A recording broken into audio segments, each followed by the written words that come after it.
Hello and welcome to another edition of Meet the Red Cross. I'm Dave Griffith, the Executive Director of the Heart of Missouri chapter, and joining me on our show today, we have two guests, and our first guest is Jim Schulte, is a board member of ours, as well as a retired Command Sergeant Major with the National Guard. And joining us on the second half of the show is Roy Beal, and Roy is our Volunteer of the Year from this last year, and he's going to be joining us as well to tell us his story. So, Jim, welcome to the show today. Thank you, Dave. It's a pleasure to be here. What I'd like to do on most all these shows is really just to start off by letting our audience know something about you, and so you might just give us a little bit about your background. Well, as you said, I recently retired from the Missouri National Guard. I had 41 years with the military. I'm not from Jeff City, or as they say, I'm not from around here. I'm not related to any of the Schultes in this area, but I was glad to move where the name was reputable. So where are you originally from? I was born and raised in North St. Louis, Florissant area. Okay. Mom and Dad still live there. And what brought you down here to Jefferson City? In 1975, I was a Missouri Highway Patrolman, and they stationed me here. And coming from St. Louis, I thought I was exiled. It took about a year, and this is home, and I would never leave. That's right. Well, I know you're on the board of directors, and I want to talk about that just in a few minutes. But really, what got you started with the American Red Cross? Well, actually, I was doing a presentation at a church meeting about Afghanistan, and one of the board members was present, and he came up to me afterwards and said, "We don't have any military members on the Red Cross board. Would you be interested in serving?" So. Sure, why not? It's a great organization. It was actually, I was flattered to be asked to do that. So. And what do you see as your role on the board of directors? I know we have bankers, and we have we've got retired folks. We've got people from all lines. As a matter of fact, we've even got some youth that are on our board. But where do you see your role with the Red Cross as far as a board member? I think primarily is my ability to get the word out to the public about what the Red Cross really does for people in this country, and especially in a time of need. That Red Cross is a universal symbol. I mean, it's easily recognizable. Having served in the National Guard, it seemed like you saw two things at any disaster. You saw National Guard soldiers in uniform, and you saw the Red Cross, and both of them have a tendency to provide comfort to people that are having their worst day ever, experiencing some of the worst trauma in their lives. And my hope is that I can get the word out to people about what the Red Cross really does do, and that it is an all-volunteer organization, and it operates on donations. So for people to help support that is what I'm hoping to accomplish. One of the 5 lines of service that the American Red Cross has is service to armed forces. And obviously, one of our board members recognized the fact that our board did not have any military representative on there. We've got some veterans certainly that are on the board. But your role is a Command Sergeant Major with the Guard. One of the things that the service to armed forces provides messages back home between family and the military. Were you able to see any of that while you've been deployed, or while you've been on active duty? Yes, I was. I have. Actually, and I don't know when it started, but the Red Cross is that link that legitimizes a need for a soldier to come home on emergency leave. When there's something bad happens to someone at home and a soldier's deployed, the Red Cross is the verifying agency that the military acknowledges, and when a Red Cross message does come through to a soldier in the field, it's the commander's option as to whether or not that soldier is allowed to return home based on the mission and what they're doing. But the Red Cross legitimizes that, and then when they get a Red Cross message, they know it's a valid request, and then the commander can authorize that soldier to go on emergency leave and return home. Well, and I think that, for our audience at home, I think that's one key thing that a lot of people don't understand or don't know, and that is that the Red Cross is the only organization that can work directly with the military to try and make sure that that soldier can get home. There are no guarantees, and I think it's like you said, the commander knows what their job is there in the field, and if they can't get home, there's some kind of mechanism now with smartphones and that type of technology that we can get them there. But there's nothing like actually having that soldier there, in the hospital room or there with the family, is there? That's correct. And of course, when I was with the National Guard, we would get calls all the time from families about, I need so-and-so to come home because we have a crisis, and we would have to tell them to get with your local Red Cross office. They have a system in place to channel that through. We as the National Guard headquarters didn't have the ability to recall anyone and bring them back. That had to go through the Red Cross office. Well, I know one of the first stories that I heard, and most of the time, unfortunately, most of the time that we're reaching out to the military to try and get someone home. It is a bad situation. But one of the success stories that I heard early on in St. Louis was that a young woman was deathly ill, and her brother was stationed in Afghanistan, and she requested that they get him home. They didn't expect her to make it through, and we got him into that hotel room within 48 hours after they received the message, and immediately when he walked in the door, her blood pressure stabilized, her heartbeat became stronger, and great ending to this story is that she fully recovered. We can't point a finger and saying that it was because her brother walked in that room and was there with her, but we feel like there's a strong opinion that certainly did help. But other than, are there any specific circumstances you can remember as far as bringing a soldier home, or I can remember one in particular. I was in Afghanistan during Katrina, and we had a group of our soldiers were from Louisiana that were on our team. One of them, in particular in New Orleans, his grandmother was in one of the nursing homes that disappeared, and so we were able to get him home quickly, and through the Red Cross he was able to locate her. She was in good hands. Unfortunately, he lost a sister in that time, but he was able to get home quickly and help kind of bond things with the family and tie things together. So that was one of the ones that sticks out in my mind. Okay, all right.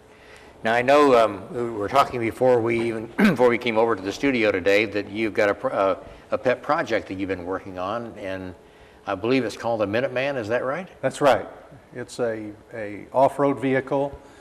I was invited a couple of years ago to assist in a wounded warrior wild boar hunt down in Arkansas, and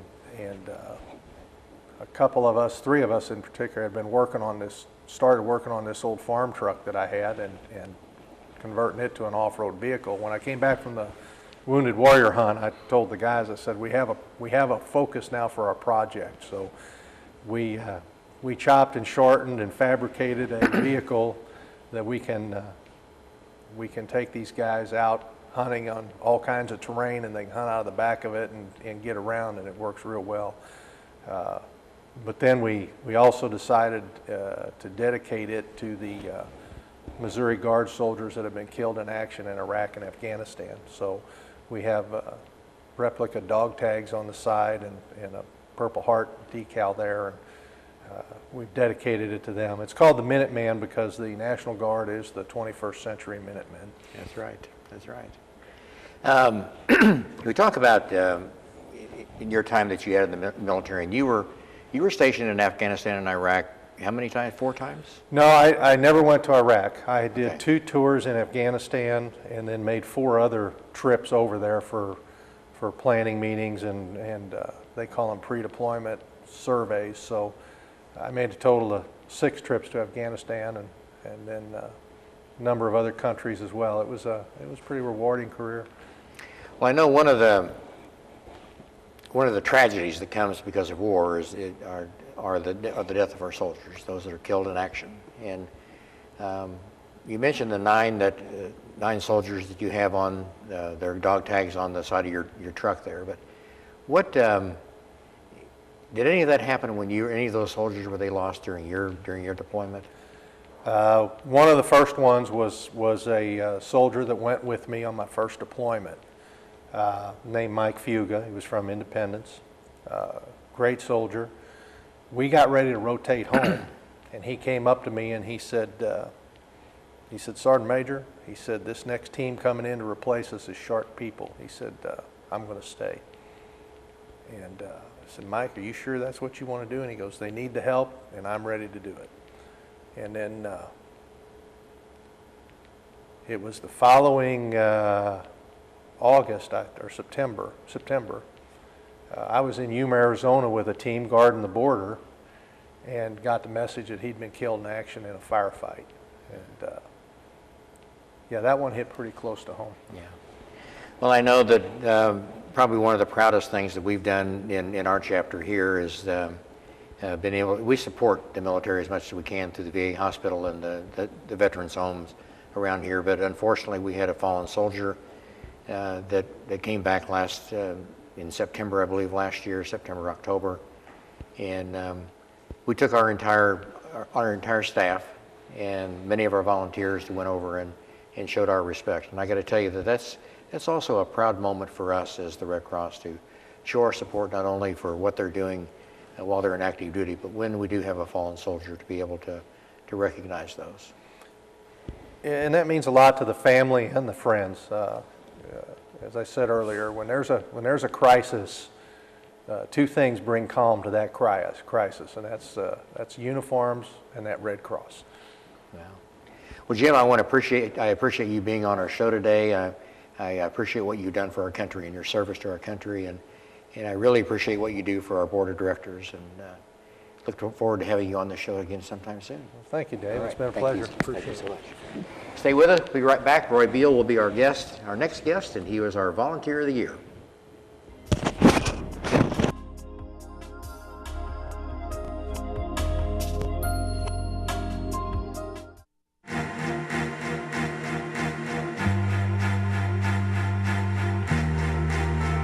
Coming home can be hard if you're a veteran of Iraq or Afghanistan. You may feel like you're all alone. But you're not alone. At iava.org, your fellow vets are all around you.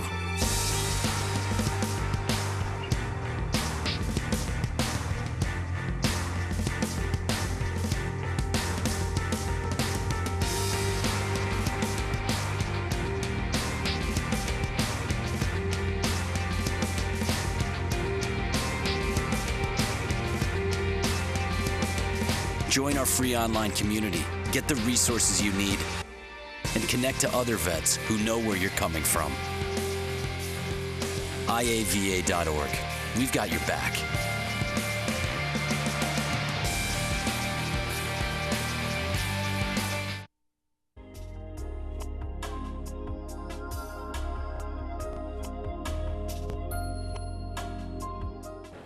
Right in here. Welcome back to Meet the Red Cross. I'm Dave Griffith, here, the Executive Director of the Heart of Missouri chapter, and joining me for the second half of our show today is Roy Beal, and Roy has been a longtime volunteer with the Red Cross, and just last year he was named our Volunteer of the Year, and he's finishing up his one-year term as our Volunteer of the Year. And Roy, thank you so much for being with us today. Sir, thank you. As with all of our guests, I like to have our audience know a little bit something about you, so you might just tell us a little bit about Roy Beal. Well, born and raised in Chillicothe, graduated high school there, 6 years in the Marine Corps, came out of that, put on the highway patrol, 31 and a half years. After retiring there, drove a truck for 12 years, sold it, and sitting around the house and needed something to do. So when did you actually become a Red Cross volunteer? After the hurricane hit Galveston and Houston down there, tore everything up, big spiel came out in the paper, needing volunteers, and well, here I am, needing something to do with my hand in the air. So that was the start of it.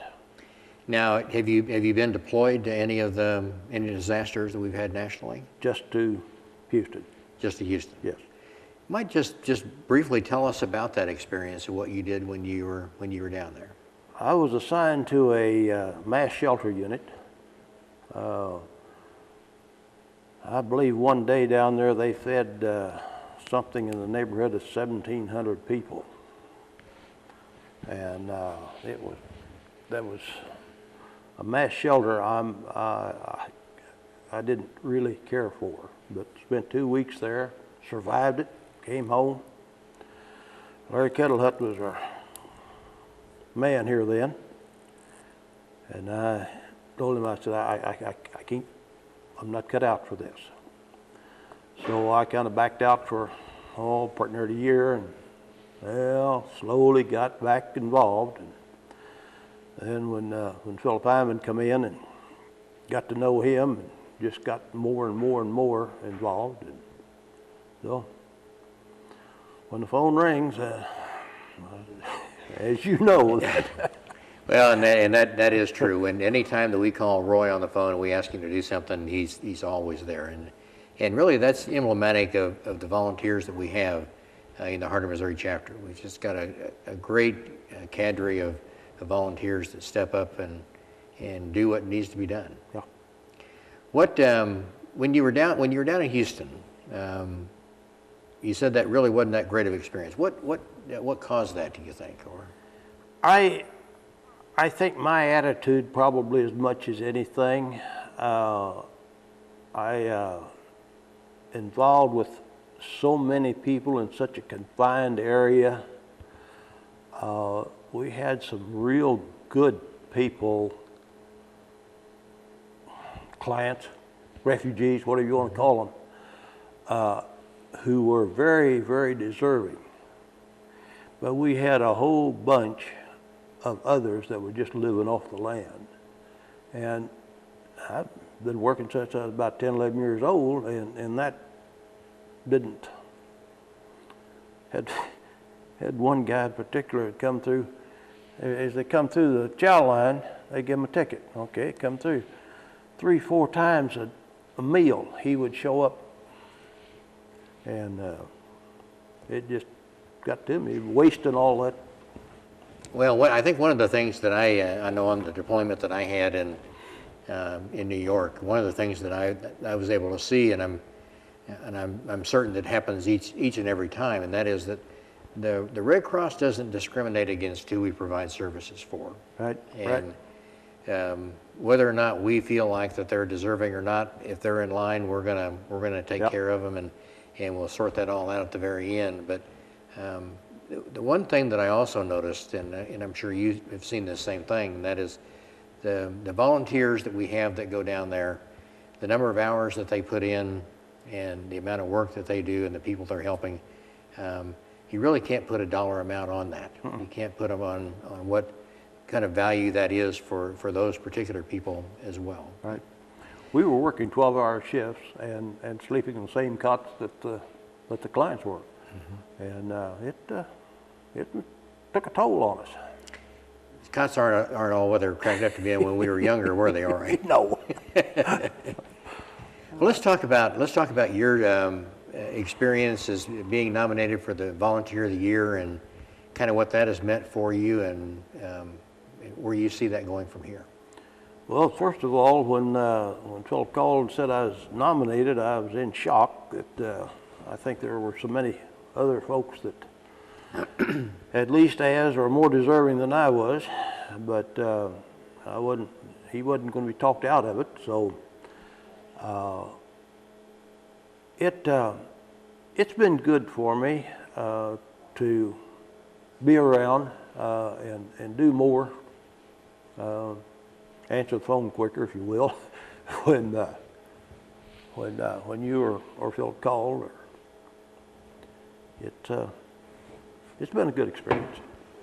Well, and we talk about this a number of times, and really the value that Red Cross volunteers and what our volunteers have in delivering the mission for the Red Cross. And when you decided you wanted to become a volunteer, what all did you have to go through in order to become a volunteer before you were deployed?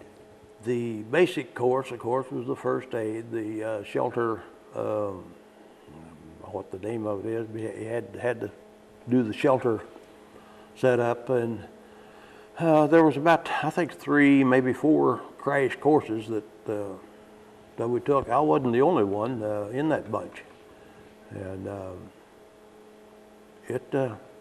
I say it was a crash course because they needed help down there. How long was that?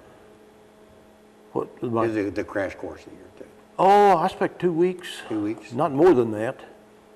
And when we graduated from the course, the orders was written, and we left. I think 2 days later, we was on our way south. Okay. So, but it was a good training. I know we've talked about this on this show a number of times, and people want to volunteer. There's times and that seems to be a culture that we have here in Central Missouri, where people just have got a propensity of wanting to try and help their neighbor. Yeah. What can you tell somebody out there? They're sitting there thinking, I think I might want to be a Red Cross volunteer. What can you tell them about your experience so far? And I want to follow up with that with what kind of training are they going to can they expect to go through when they before they become a volunteer? Well, the first thing, if they're thinking about it, go try it. That old saying about come on in and grab up a chair, we'll treat you so many different ways, you're bound to find one you like. That's kind of the Red Cross. You get in, and there's so many different aspects of the job that, you can find something you like, something you can do good. Mm-hmm. And that's kind of what I've had enough training that, here's something I like, here's something I want to do. So in all the jobs, and I know that, and I've seen some of the job descriptions that are out there for different volunteers we have in disaster, as well as health and safety and service to armed forces. But of those jobs out there,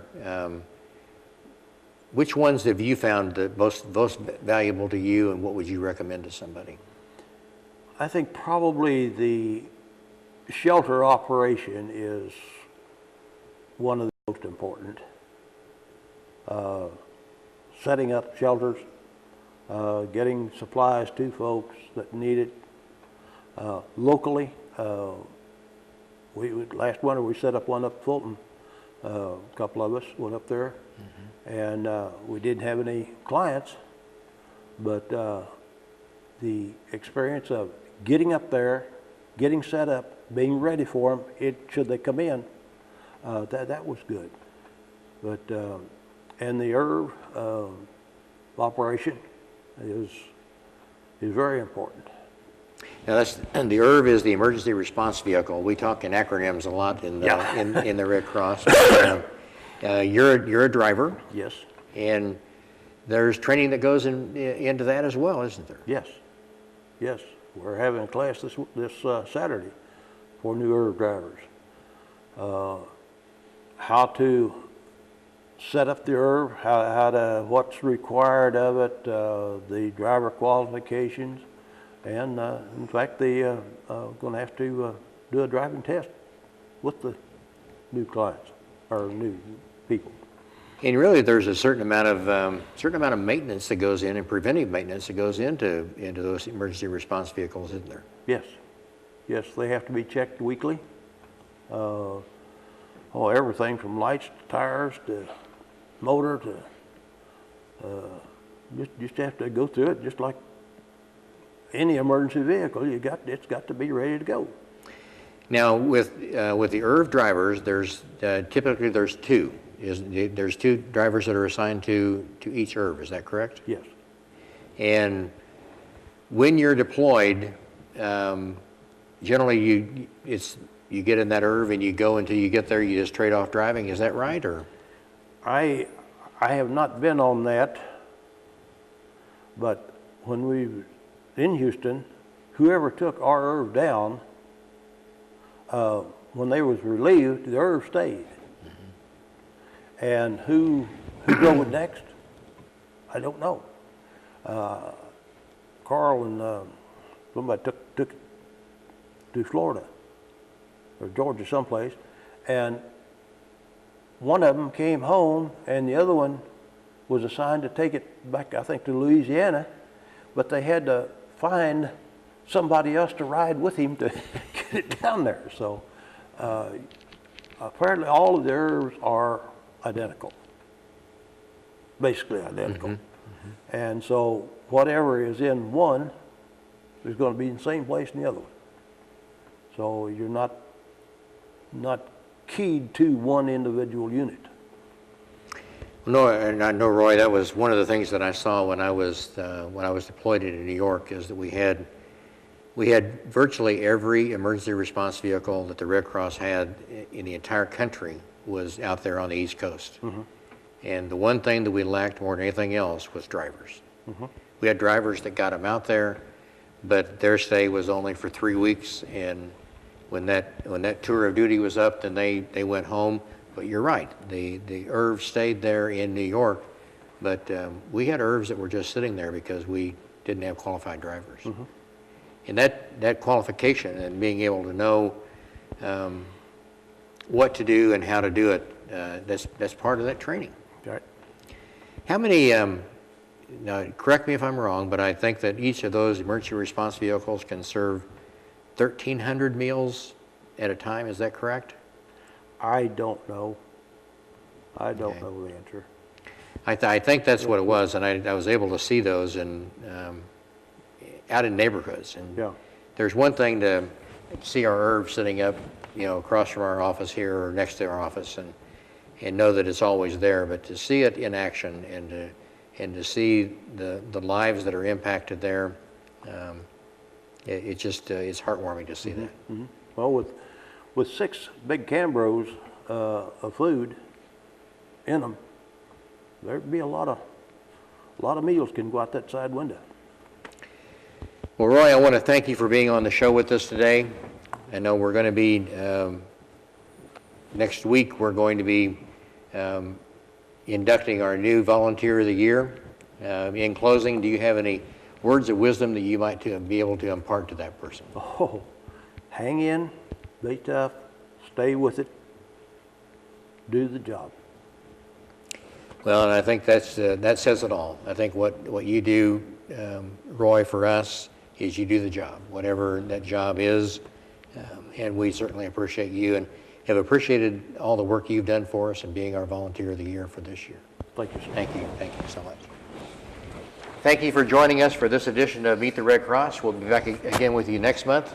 And if you would like to talk with us about becoming a volunteer, we certainly would be glad to visit with you. Our number is 635-1132, or you can stop by 431 East McCarty Street. We'll be glad to talk with you.